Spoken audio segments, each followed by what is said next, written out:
Welcome back to the shop, guys. Today I want to talk about a concern you may be experiencing at this particular time of year, October into November, and it may occur year after year. And the concern I'm talking about is you'll get a random check engine light with a P0316 set, and that'll be the only code set. Now, before I get into why this DTC is setting at this particular time of year, I want to go back to where the DTC actually came from. Back in 06 and 07, the federal government was cracking down on automotive manufacturers, and it wanted them to start monitoring for cold start emissions. Before this, they only monitored the vehicle once it was in closed loop, fully heated up. It would run a continuous IM240 test and monitor for emissions levels instead of DTC for the problem thereafter that it found while it was monitoring.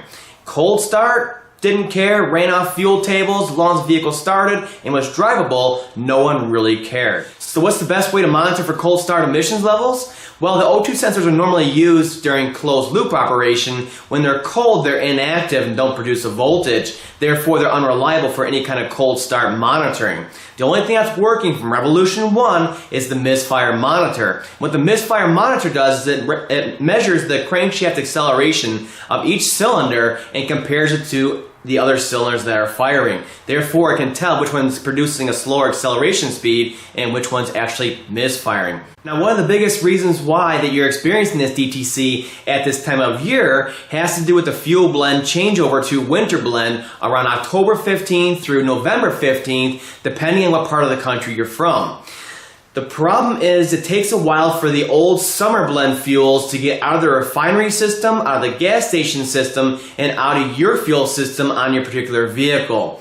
The problem with that is that they're going through October, maybe mild temperatures, 65 degrees or so, and then we'll get these cold snaps where it's 25, 30, 35 degrees in the morning. You go and start the vehicle up with summer blend in your tank and in your fuel system. The problem with summer blend in cold temperatures is that it's not as volatile. And there's a good reason they make it that way in the summertime. They don't want no pre-ignition issues, no drivability issues, and of course no vapor lock issues. So it takes a while for this old summer blend fuel to get out of the system, and that's why you have these misfires upon cold startup because it's not volatile enough. And you get the misfire, but the engine still starts and runs fine, but the misfire monitor is that sensitive, it'll actually pick it up on there and set this code. So in the end, if there's one thing to take away from this video, it's to not freak out if you see that P0316 code. It's merely an emissions-based DTC. So don't go start changing coils and plugs and putting fuel additives in left and right. Let the winter blend work its way through, and it should be okay after that. Now, there's been a few TSBs over the years for the 06, 07 model years when they're first trying to hone in the calibration for this kind of problem, this monitoring of the cold start emissions. So there's a few TSBs out there, but not many. And then, of course, flex fuel vehicles, well, you're a totally separate freaking issue with cold start P0316s that are very common on those also for a different issue. So hopefully this helps. Hopefully it helps you understand a little bit better. Hopefully I didn't ramble for too long.